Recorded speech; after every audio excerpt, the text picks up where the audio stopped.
Thanks everyone for joining us today. I'm Amanda Postle and I'm going to kind of kick off our presentation. Also with me today is Joy Shoemate, and I will be sharing a little bit more about both of us here in a second. So let me go ahead and get my slides pulled up here.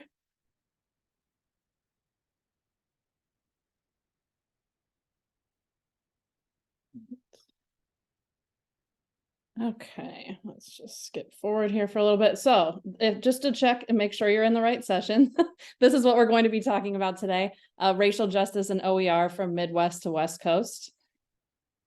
This is Joy and I. My name is Amanda Postle, and I am the project manager on the Affordable Learning Exchange at The Ohio State University. Joy Shoemate is coming to us from College of the Canyons, so thus our presentation out in California. And she is the developer of the OFAR course that we're going to talk about, as well as the director of online education there. So just a quick slide of our learning objectives. So we're hoping that when you leave this session, you'll have some concrete ways that you all can incorporate racial justice and anti-racist teaching into your already existing affordability missions, and also how open education can support anti-racist pedagogy in teaching and learning. So just to kind of quickly kick us off here, I wanted to give you all a little bit of background on the Affordable Learning Exchange team. You may have heard myself or one of my, now we're down to just 3 people, colleagues talk at Open Ed over the last several years. We've been around since 2016, and our mission is to increase access and reduce the cost of higher education to Ohio State students. So we do that in a number of ways. The main modality for that up until recently has been giving out grants to faculty to reduce their costs, either to $0 for course materials or a reduction of at least 25% in material costs through a syllabus review grant. We've saved students over $21 million, and these are like the most up-to-date numbers I've ever had at a presentation. So these are right on the ball. With an additional $44 million in savings from our inclusive access program, we've completed 164 projects across nearly 50 departments, and over 200,000 students are impacted by our work each year at Ohio State. But what I'm planning to talk more in depth about today is the addition of our racial justice grants and kind of how we've used that to expand upon our already existing program. So Ashley Miller was our former director for this program, and she's moved on to another job opportunity here in Columbus. But back in the summer of 2020, when all of these events were happening, we really all kind of sat down one morning and thought, what can we do as a team to build upon the work that we're already doing with access and equity and kind of take that another step further. Ashley wanted to get a racial justice project started with our grant winners, and we went to senior leadership and a couple of folks who had won grants with us previously and just kind of asked them, what can we do to get something started and to use these existing connections to make an impact here on our campus. So this was just a really nice quote that I pulled from a story that The Lantern, our student newspaper, had done on Ashley and the program a couple of years ago. So we started our pilot cohort in June of 2020. So we moved fast to get this approved through our leadership and to get some funds pulled from our grant funding. We gave each grant winner $500 to help support their work, as well as project management support from myself, Ashley, and another one of our project managers, Alexis. In this first round, the support, we probably could have bumped up quite a bit, but we weren't really sure what we were doing. This was the first time we had done something like this. So we mostly did email check-ins. We did bring all of the grant winners together at the beginning and end of that initial cohort to talk and share ideas. And that was a really helpful way for us to hear directly from the faculty what we could do to further support this work. We only offered the first pilot to previous grant winners just because they kind of knew our process already. We had worked with them before, and they knew kind of how to work with us and the kind of work that we were looking for. We asked that they add materials either to an assignment or a discussion, and that there be no additional cost to the students. We didn't ask them to do any kind of additional OER work as part of this project, since most of them had already completed a project with us and were using low cost or no cost textbooks. So once we got the pilot kicked off and running, we were then sitting back down and saying, how can we offer more education on these topics to our faculty, there has to be something existing out there that somebody else already made. So lo and behold, I went to the Open Ed conference in 2021 and heard Joy and her colleagues give this really great presentation on the OFAR curriculum. I thought, this is it. This is exactly what we need. We need something we can implement into a Canvas course. It's easy for our faculty to take pieces from and view it at their own pace and complete this program. So I just cold emailed Joy and asked if she would talk to me. And here we are at the 2023 conference presenting together just because of one email that I sent her to just kind of ask about the curriculum and how we could work together on this. So that's how we ended up here at this presentation. We then added the racial justice grants to our regular grant offerings that year, along with the OFAR curriculum. Alexis Duffy, who works on our team, curated this amazing ALX Foundations course, which we're hoping to move into an open Canvas course here soon, that just has a lot of info for faculty on licensing, and the OFAR curriculum is in there. We talk them through how to publish a press book. What are the basics you need in a Canvas course, or as Carmen is what we call it at Ohio State, because everything has to be branded there. So, what can you do to make your courses better? And we kind of give them all of this background in a course that they can go through at their own pace. And since we started adding those grant offerings, we've completed 44 racial justice projects across 4 cohorts. The most recent one just wrapped up at the beginning of this autumn semester. We've impacted 26 departments and colleges. Also, 3 of our regional campuses outside of the main Columbus campus have been impacted by this work as well. Another really big piece that we wanted to make sure we worked through was feedback and storytelling from the faculty. So I mentioned that very first cohort, we had brought the faculty together who were in that pilot at the beginning and the end, and just like a very informal Zoom conversation. What we ended up then doing afterwards is having our marketing and communications professional go back and interview some of these faculty about their projects and ask them more in-depth questions, which we then were able to turn into stories that were published on our website, in the Lantern, throughout newsletters and things that go out to campus. So I will say, having that support, I realize not everybody has that, but if you can get a marketing intern or a student employee or somebody to get this kind of information pulled out of your faculty, we have found it to be so valuable, and it really encourages others to want to apply for the grants as well.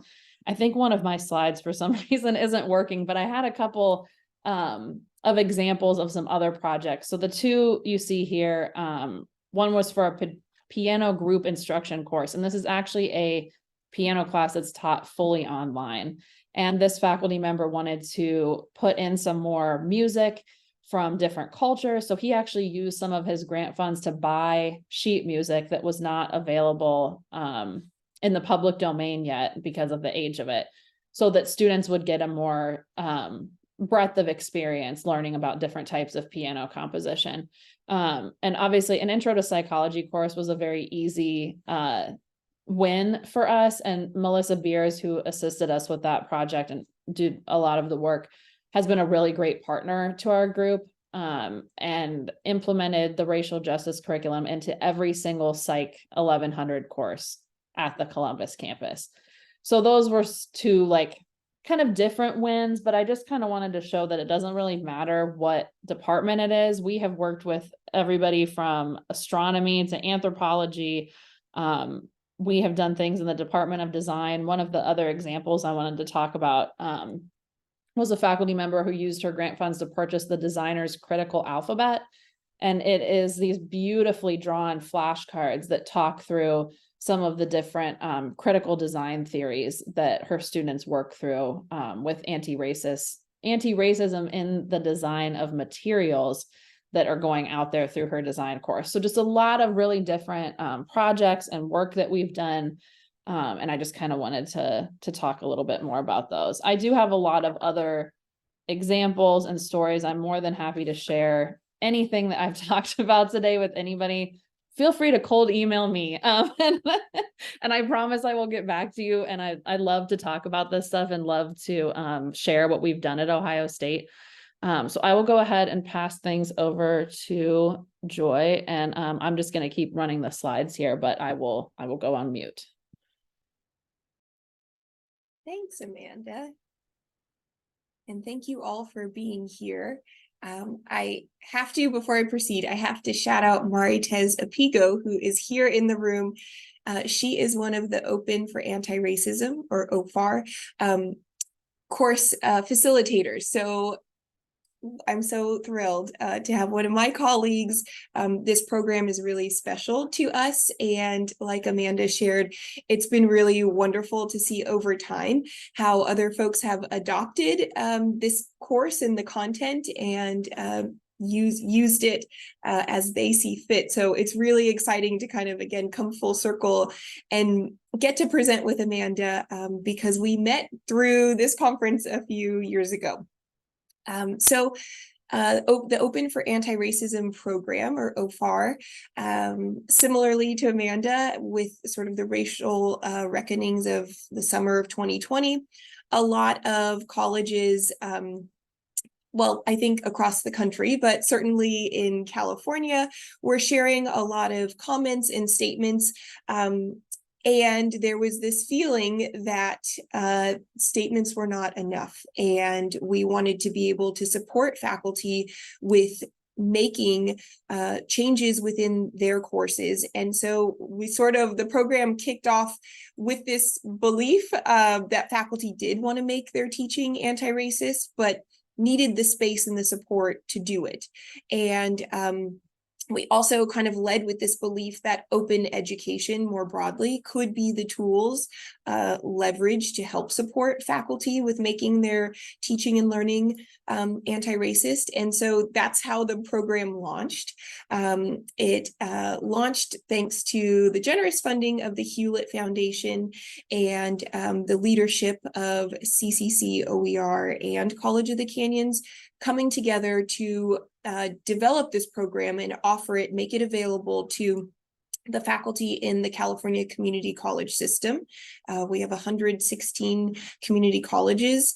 And so we developed this program and faculty applied to participate. And so far we've had 150 faculty complete and a total of 41 colleges that these faculty represent. Next slide, please, Amanda. Thank you. So the course really in the whole program was built around exploring the concepts of OER and open pedagogy to make instructional teaching and learning more anti-racist. So many of the faculty come to us with varying degrees of familiarity with OER or experience with OER and varying ranges of experiences with the concepts of open pedagogy. So we designed a course that is facilitated where instructors have the opportunity to learn about anti-racist pedagogy. They have the opportunity to learn about OER. We've also scaffolded it in a way where those who maybe are more experienced with, say, OER and open pedagogy can maybe take their learning a step further. But the course concludes with faculty developing an action plan. And the real intention behind the OFAR program was to allow faculty to not only move through a professional development course, but at the end of it, commit to implementing change in their courses immediately. So in the immediate following semester, and I'll describe a little bit of the support that comes with that. And also thinking long-term. So what else, what other sort of plans or goals do they have for their teaching and learning that might take a little bit longer to implement than just the next semester. So they move through a facilitated course in the fall semester that culminates with this action plan where they're committing to making changes in their course. And then when they move to the next semester is when we offer the monthly webinars, the coaching, and administrative support so that the participants still feel encouraged and connected to the program and have that support as they're actually moving through implementing change in their courses.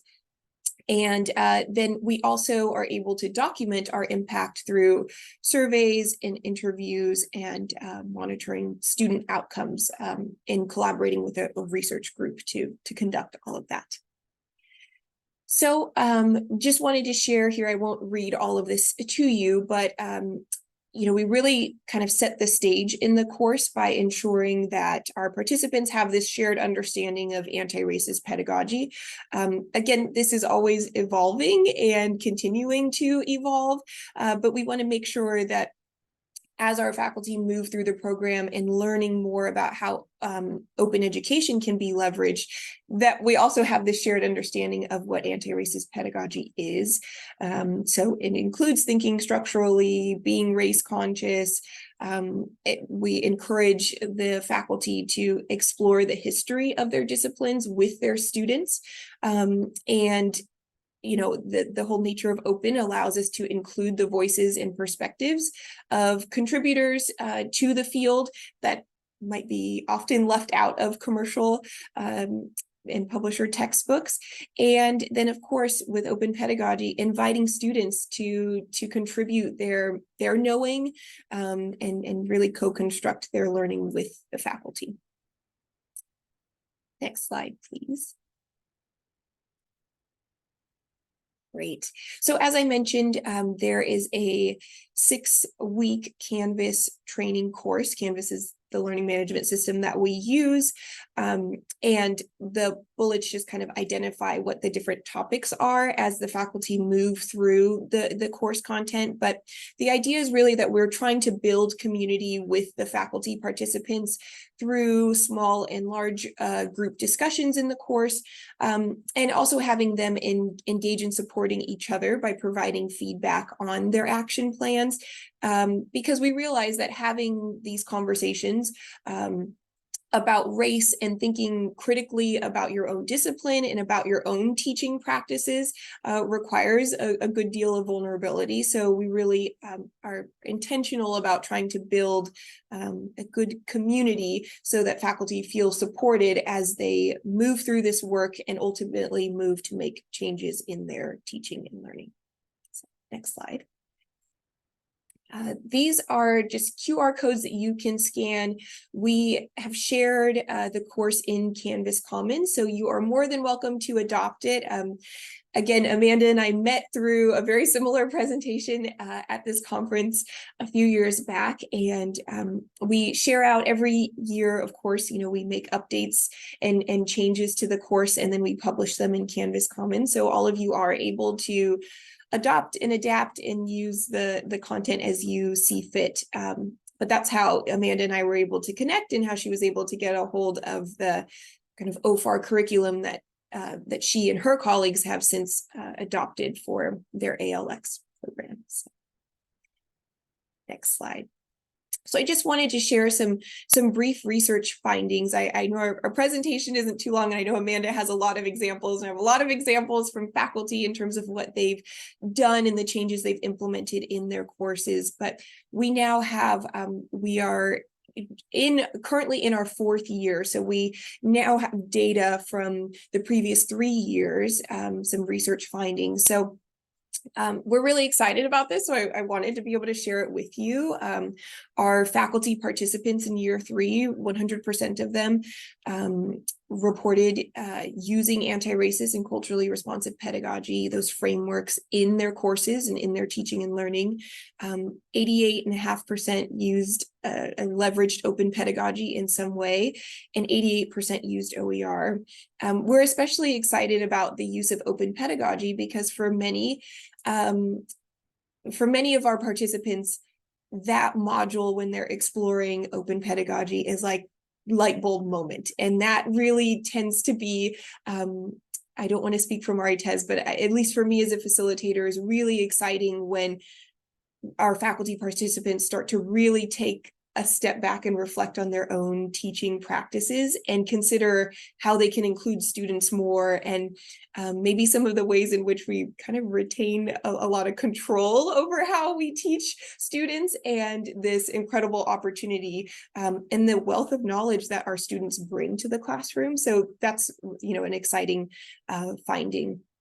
And also, we survey the faculty participants before they start the program. And so we ask what their level of confidence is discussing or implementing topics concerning anti-racism. And before the course, 27% reported feeling confident or very confident engaging in that work. But after concluding the program, 88.5% report feeling confident or very confident. So that's really wonderful. We also survey students and then look at their outcome data prior to the instructor engaging in the OFAR program, and then we'll continue to track in the years following. But students, 95% of students reported being able to provide their own perspectives and experiences. Many, 88% said that with their instructor, they examined the history of the discipline, and 82% reporting that their thoughts and ideas are valued. Now it says the same, and that's not to detract from the personal and individualized attention they're receiving from their instructors, but feeling relates more to that sense of belonging. That's in the series of questions where we ask about students' feeling of belonging to the classroom. So that's really exciting. And then recently, we've really ensured that our faculty participants have the support of administrators when they're moving through this work. We know this work is not easy. Support is necessary, and we want our faculty participants to be supported by their administrators as they're moving through the program and implementing these changes. So 87% of administrators felt that they were engaged in the work. 100% of them reported providing support to their faculty. And then at the bottom there is a quote from one of our administrators who said that their district is beginning to analyze, or excuse me, college is beginning to analyze their college-wide policies through an anti-racist lens. That's really exciting because it also really speaks to the power of the work that the faculty participants have in creating change, not only within their classrooms, but also campus wide. So we're really excited about that. Next slide. So I think Amanda and I would just love to sort of open this up. We do have a slide for Q&As, but these are some ideas that we wanted to share about, how you might consider incorporating racial justice into OER work on your campus. So yeah, I don't know, Amanda, do you want to maybe kick off the first, and I'll jump in on the last couple? Sure. I think one of the biggest things that Alexis and I both talk about that we've learned from this is that you don't have to be the expert. There's probably a lot of people on your campus who are doing this work, and you may not even realize that it's happening, that can help support this. It was wonderful to find the OFAR curriculum, because that was something that we then didn't have to, there's no need to reinvent the wheel when there's all of these great open resources or just resources on your campus. We work very closely with university libraries. Amanda Larson is a great partner to us. I know she's also been very involved in this conference, but she helped us a lot with pointing faculty in the right direction of where to find resources. So make friends with your instructional designers also, and the librarians, because they are going to be big supporters, and they're probably also doing a lot of this work, and there's things going on that you may not know about. I know for me, at Ohio State, things can get kind of siloed with our teams, even though we're in the online learning and kind of like IT department, which is a little bit different for an affordability group. We're able to kind of like connect with all of these different groups because of that, yet we don't always know what everybody's doing. So just get out there and talk to other folks on your campus and see what things are already happening. There's probably a lot of resources out there.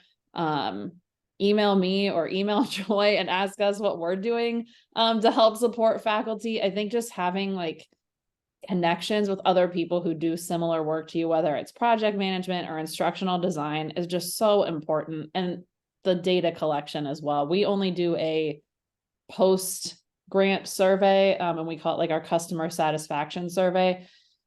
we are kind of in a strange flux with our grant program right now, so I'm not really sure how much more data we will get, but that has been a nice place to get anecdotal information from faculty.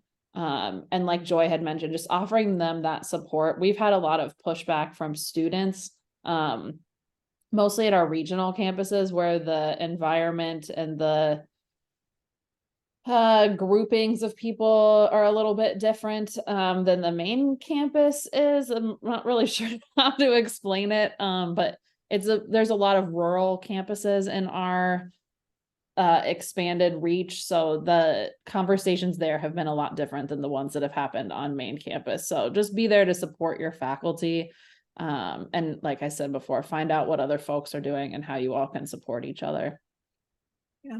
Thanks, Amanda. And I'll just add too, in terms of, sustaining the effort, the OER effort can also be a challenge too, that many of us face on our campuses. So also, I think one thing that I've learned through this process is not being afraid to verbalize and advocate for OER and open education more broadly as a tool to help your campus accomplish maybe other like racial justice initiatives. So, for many campuses, that might be sort of an emphasis right now. And there are opportunities to integrate open education as being tools to help your college or university sort of accomplish those missions and those efforts. And like Amanda said, data is always great, even if you're just I know on my local campus, we refer to our institutional research department just to help show what outcomes of students are in courses that are zero textbook cost or that are using OER, because it also has a way of sort of justifying the work and the support that we all need to sustain our OER efforts. But also, again, in leveraging it as a tool, the data will support continuing to fund and support the effort. So call upon your local data folks, because they can help you move this forward and keep sustaining the effort. All right, I think we're ready for the next one. Yeah, this is our last slide. Yeah, this is it. We got done with that like with 1 minute left of what we said we were going to do. So good job. Yes. But yes, we'd love to open it up for questions. And I know there were some things in the chat, so you can feel free to unmute, or you can post questions or comments in the chat, and Amanda and I would be happy to respond. Yeah, and thank you everybody for coming and just kind of listening to what we both have going on with our programs. There's a couple links in here, and I'll have Joy add our slides in the system as well. We have a big catalog of projects that we've done, and those updated savings numbers that I told you about on our website. I know that the resources that Joy has are great.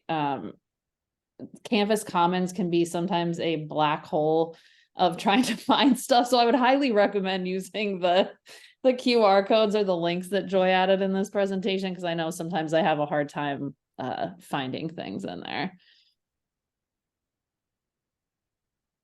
I think this question that's in the chat might be for you, Joy, for facilitators leading the course, the OFAR course. Oh, yeah. Thank you. Thanks, Veronica, for your question.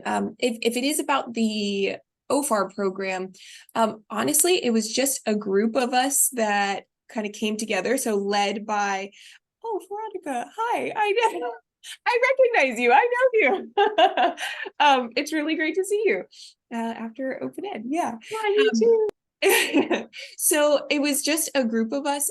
Again, it was kind of a meeting of College of the Canyons and CCC OER. So Una Daly and James Glapper-Grossklag kind of coming together with this initial idea. And then, as Amanda was saying, I'll be honest, as one of the co-developers, we are not experts, but it was really just reaching out and seeking feedback. We had like reviews for folks to move through, like reviewing the course content that we developed. And then again, not to speak for Maritez, but I think we're always just learning. Another aspect of the OFAR program, which is really exciting that we love, is we've moved some of our previous participants now serve as coaches for current participants. So it's been this sort of evolution of a process where we want the students to become the teachers. And so we've had some past participants express interest in leading and in serving like future faculty who come through, so they're able to offer support and just share their experience. None of us like claim to be experts, but it's just kind of sharing what we've experienced and learned along the way. So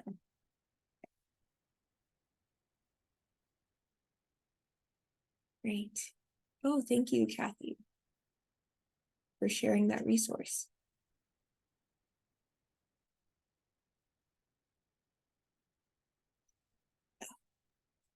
Are there any other questions?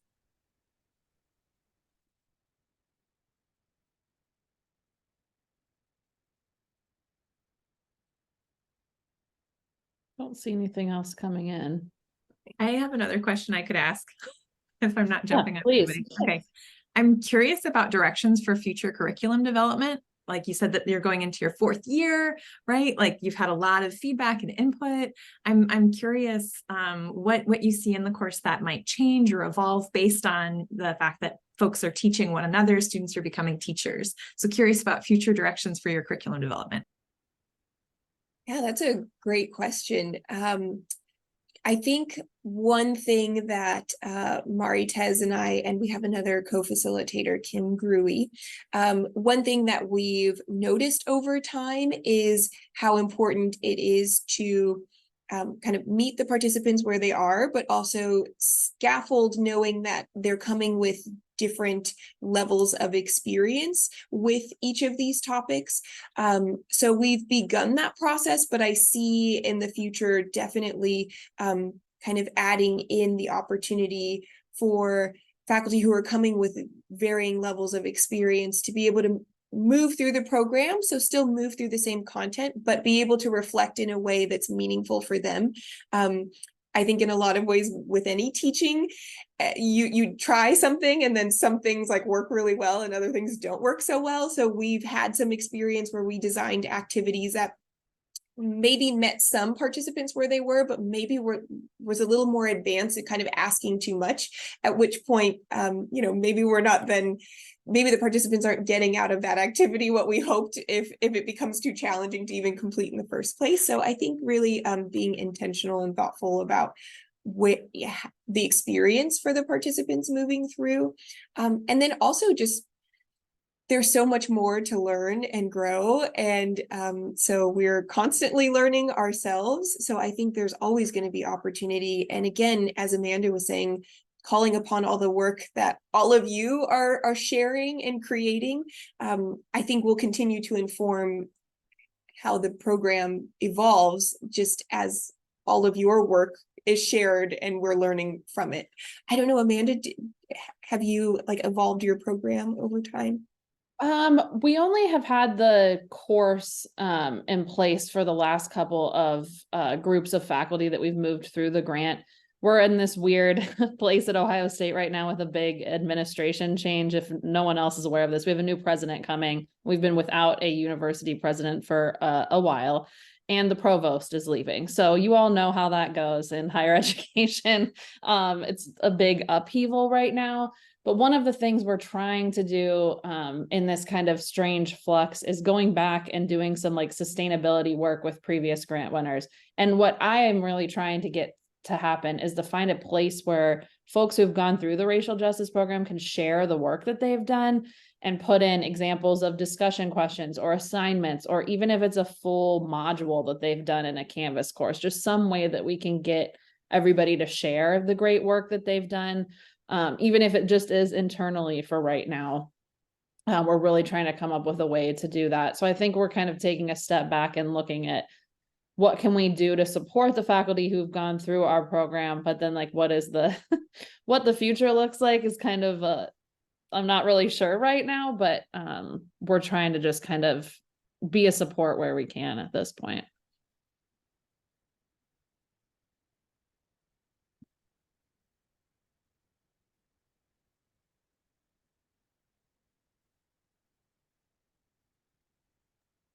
We have about 5 minutes left. So if you have any burning questions or any tickles or niggles that you think, oh, I wonder whether, now's the time to ask.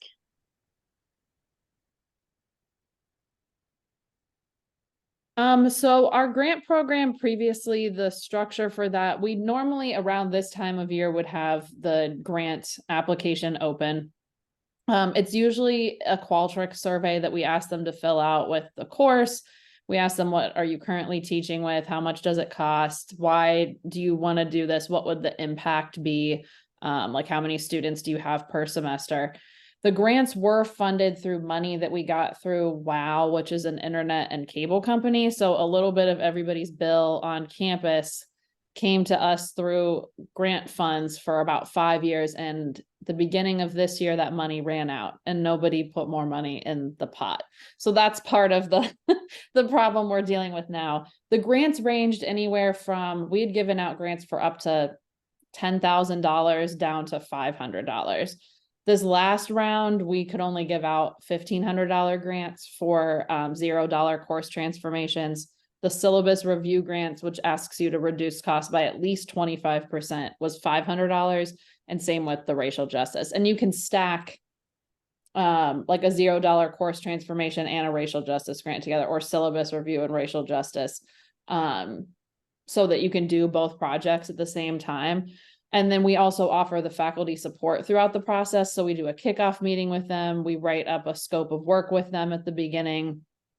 And then we have monthly check-in calls with them just to kind of keep the accountability going. And then that's kind of their cue, like, oh, I have to meet with Amanda next week and I better have something to tell her. So I'm going to get something done so that she knows I've been working on my project. Sometimes for higher support work, like we just did a college algebra textbook for like the prereq you have to take if you fail the math placement test. So they wrote a book. We helped them put it into Canvas. And that was like weekly check-in calls, obviously quite a bit more money to lift up a project of that size. It's been a very successful program. I mean, the $21 million plus in savings is pretty extraordinary, I feel like, for the size of Ohio State. But where we go from here, I'm not really sure. I think we're going to do a small syllabus review grant round with the libraries probably in the spring. But yeah, and we're more than happy to share anything about that grant process. I'm more than happy to share those Qualtrics surveys with you. Anything that anyone's interested in, we're all always more than happy to share that. And I'll just add, the Open for Anti-Racism program is funded by the William and Flora Hewlett Foundation. So yeah, we're really grateful that they have continued to fund the work of this program for 4 years, and we hope to continue it into the future.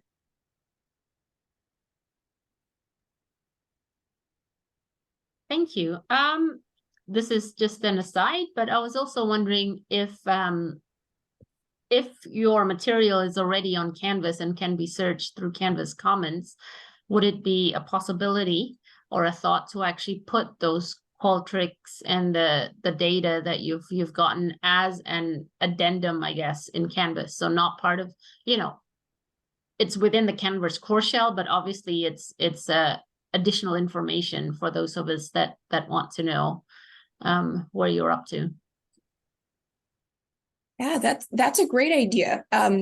So that's actually a really great idea. So for the data that we collect through the OFAR program, we don't have like Qualtrics surveys like Amanda does, but absolutely we could always update and share like what the research findings are. There's a separate research group that conducts all of the surveys with our faculty and analyzes the data, but that would be really nice, especially because we share each year the course, so we could like go back once we have the data and update. So thank you for that. I really appreciate that recommendation.